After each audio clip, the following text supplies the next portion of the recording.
My dear brothers and sisters, this morning the image that comes to my mind is a mother holding a child, her own child, and the child is very comfortable in the arms of the mother. And then at some point, the mother has to give her own child to somebody in order to get, or to go and buy some milk for the child, or to get something really for the child. And the common expression of the children is that they would start crying, thinking that the mother is leaving them. They don't want to be with somebody else. They only want to be with the mother all their life, all the time.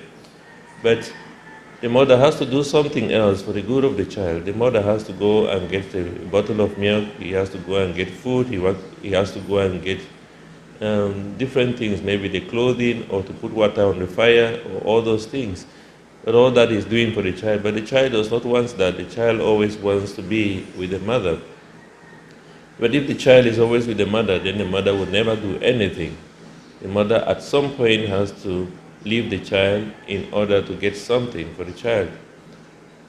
And today Jesus is expressing something that he has told the disciples, that he's going to the one who sent him. And they are all sad. Nobody wants to talk to him. Nobody wants to talk about him. All of them are very suplado. Nobody wants to share anything or ask him. They are all sad. And he tells them, all this that I'm doing is for your good. Just like the child who is sad because the mother is leaving, in the same way, if the mother does not leave, the child is not going to eat. The child is not going to have a shower. The child is not going to have clothing. The mother has to let go of the child at some point in order to do something else. Jesus tells them, unless I go to the Father, I am not going to send you an advocate. All this that is happening is for your good. At this point, we can say that now we are a bit comfortable with that, because when that happens in the time of the apostles, you could imagine how sad they were. But in our era now, Christ, all that did not happen. So we experience already the full presence of Christ. But I would still say that there are many times that things happen in our lives that we feel also that God is absent. There are things that happen in our lives that we feel, why would God allow this to happen? Like a child who is feeling, why will my mother leave me? Why will my mother leave me and go somewhere else and hand me over to somebody else? And at some points also in life, we also have that kind of feeling, like, why would God really allow this to happen? Why would God allow this person to die? Why would God inflict upon me this kind of sickness? Why would God allow me to go through this kind of financial crisis? Why would God allow me to lose everybody in my family? Why would God allow this, and that?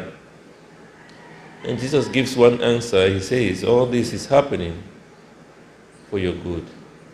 Unless I go, I'm not going to send the advocate. And I was telling one of the students recently that we can only see this much because we are finite beings. We can only see this much. But God sees a bigger picture of everything. Just like the child who only sees that the mother is leaving, we can only see that much. But God, the mother, has a bigger picture. He knows he's not only leaving the child, he's not just leaving the child for living's sake. He's leaving the child because of something greater, because of a greater good.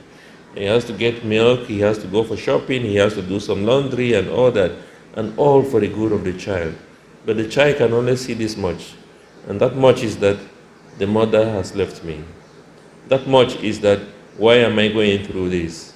That much is that, why is God allowing this to happen? Remember the story of Paul and Silas, which we have heard in the first reading of today, that they were flogged severally. Now they have received the Holy Spirit, that promised advocate that Jesus talks about in the gospel. They have received it. And they realize that There is nothing more than that. So they get flogged, they get almost dying. When they say flogging, it's not really like they give them two strokes and then they go to prison.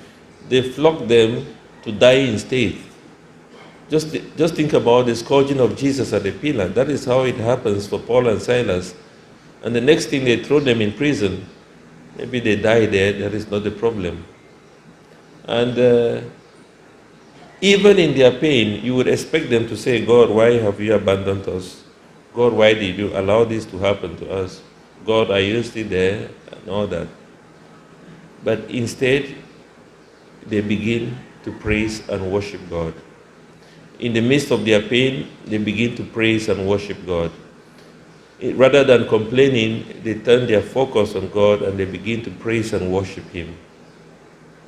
And that tells us what the Holy Spirit can do. Once we receive the Holy Spirit, we do not only focus on ourselves, but we focus on the greater good. And that greater good is God. And when they begin to praise and thank God and they begin to worship Him, even when there is no reason to worship Him, and this is what happens to us at times, that at times we have to pray even when there is no reason to pray. We have to thank God even when there is no reason to thank God. We have to worship even when everything is going bad, everything is getting scattered, everything is getting spoiled. And we say we want to pray. That is really a mark of faith, that we look beyond ourselves and we are looking towards God.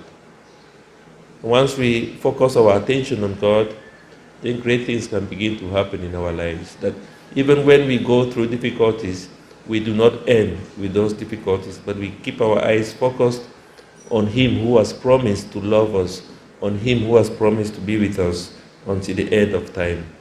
And that is how God delivered Paul and Silas, because they trusted in Him. They did not focus on their pain. They focused on the goodness of God, on the majesty of God, on the love of God. So my dear brothers and sisters, I know most of the time we go through similar situations when we begin to question and ask the basic questions of, where is God in this? Why is God allowing this to happen? And taking the example of Paul and Silas, and the words of Jesus, that everything is happening for your good. All this is happening for your own good. And let us keep our eyes focused on God and continue to worship Him and keep our eyes focused on Him at all times. And to thank Him even when there is no reason to thank Him, because He sees this much and we can only see this much.